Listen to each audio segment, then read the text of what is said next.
حج کا سیاسی استعمال اور ایرانی عزائم۔ ایران سے حج کے لیے جانے والے بیشتر افراد کو خاص مقاصد کے تحت سعودیہ بھیجا جاتا ہے۔ ایرانی حجاج میں اکثر تعداد اہل تشیع کی ہوتی ہے جو حج کے دوران اپنے خاص مقاصد کی تکمیل کی کوشش کرتے ہیں۔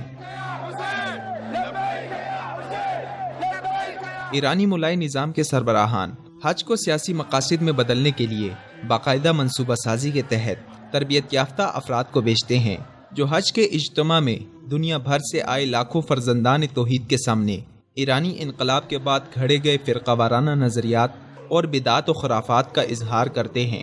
اس حوالے سے خمینی کے زمانے میں رواج پانے والی سازشی روایات اب بھی زور و شور سے جاری ہیں۔ ایرانی سپریم لیڈر علی خامنہئی نے ایک مرتبہ پھر حج کو سیاست میں ملوث کرنے کا مطالبہ کیا ہے۔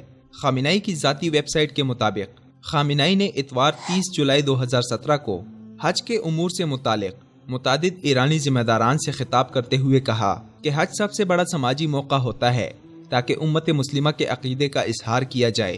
علی خامنہئی کا یہ بیان ایک مخصوص پیرائے میں ہے۔ امت مسلمہ کے عقیدے کے نام پر ایرانی شیعہ حجاج دوران حج فساد اور تخریب کاری پر مبنی اقدامات کرتے ہیں جن میں جلوس، بھگدڑ مچانا، نعرے بازی کرنا اور خمینی کی تصاویر اٹھائے دیگر حجاج کا حج خراب کر کے انہیں اپنی ہنگامہ آرائی کی جانب متوجہ کرنا ہے۔ ایرانی حجاج کی جانب سے حج کے دوران مشرکین سے برات کے نام پر بھگدڑ مچانا اور جلوس نکالنا ہے۔ اس دوران ایرانی حجاج نفرت آمیز نعرے لگا کر حج کو سیاسی اجتماع میں بدلنے کی کوشش کرتے ہیں۔ مشرکین سے برات کے نام پر یہ فسادی روایت ایرانی انقلاب کے بانی روح اللہ خمینی کی ایجاد ہے جس نے اس بدعت کو حج کی علامات میں سے ایک قرار دیا، لیکن در حقیقت یہ ایک فریب، بدعت اور فسادی علامت ہے۔ اہل علم شیعہ فقہا نے اسے بدعت خمینیہ کا نام دیا ہے۔ خمینی نے 1979 کے انقلاب کے بعد جہاں اہل تشیع کے عقائد میں بہت سی نئی باتیں داخل کی ہیں، وہیں نظام ولایت فقیہ اور حج کے دوران اپنی شیعت کے اعلانیہ اظہار کا نظریہ بھی ہے۔ خمینی نے اپنی وصیت میں کہا کہ حج بغیر برات شرک کے بے ایمانی ہے، یعنی جب تک شیعہ حجاج مکہ مکرمہ میں خمینی کے من گھڑت نظریات اور سرگرمیاں ادا نہیں کرتے ان کا حج نامکمل ہے۔ اسی لیے ایرانی حجاج میں بیشتر تربیت یافتہ منصوبہ ساز اور شاطر لوگوں کو حاجیوں کے روپ میں بھیجا جاتا ہے۔ 2015 میں انہی ایرانیوں کی جانب سے مینا کے مقام پر حجاج کے آنے والے راستے میں مخالف سمت پر ریلی نکال کر بھگدڑ مچانے کا بدترین واقعہ پیش آیا تھا جس کے نتیجے میں سینکڑوں حجاج شہید ہوئے۔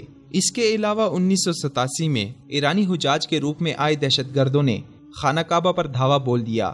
خمینی کے پیروکاروں نے اپنے نظریے کے مطابق خانہ کعبہ پر قبضے کی ناکام کوشش کی، لیکن اس دوران 400 سے زائد حجاج کی شہادت واقع ہوئی اور ایرانی سازش کو منہ کی کھانی پڑی۔ 2015 میں ایرانی شرارت کے بعد گزشتہ برس 2016 میں ایران اور سعودی عرب کے مابین حالات کی خرابی کے باعث ایرانی حجاج نے حج کا بائیکاٹ کیا، لیکن سال رواں میں ایرانی حجاج سعودی عرب آ رہے ہیں اور ان کی پہلی فلائٹ بھی 30 جولائی کو سعودی عرب بھیج دی گئی ہے۔ اس سال حج پر جانے والے ایرانیوں کو ایرانی سپریم لیڈر اور ملائی نظام کے سربراہ علی خامنہئی نے ہدایت کی ہے کہ امت مسلمہ کو حج سے بہتر موقع کہاں ملے گا کہ وہ مسجد اقصی کی بے حرمتی کے حوالے سے اپنے احتجاج کا اظہار کرے اور خطے میں امریکی شرانگیز وجود کے حوالے سے اپنے موقف کا اظہار کرنے کی سب سے بہتر جگہ کون سی ہے۔ خامنہئی نے باور کرایا کہ حج اس کے لیے بہترین مقام ہے۔ گویا ایرانی اس دفعہ پھر شرارت کے عزم سے حج کے لیے جا رہے ہیں، جبکہ کون نہیں جانتا کہ ایران اور اسرائیل کی اندرون خانہ انتہائی قربت ہے۔ اگر ایران کو اسرائیل اور امریکہ کے خلاف اور مسجد اقصی کے حق میں مظاہرہ کرنا تھا تو اب تک ایرانی ملاؤں کی زبانیں کیوں خاموش ہیں؟ مگر حج کے مقدس موقع پر حجاج کے روپ میں بھیجے گئے دہشت گردوں کو وہاں مظاہروں پر اکسانا ظاہر کرتا ہے کہ ایران کے عزائم ہرگز اچھے نہیں۔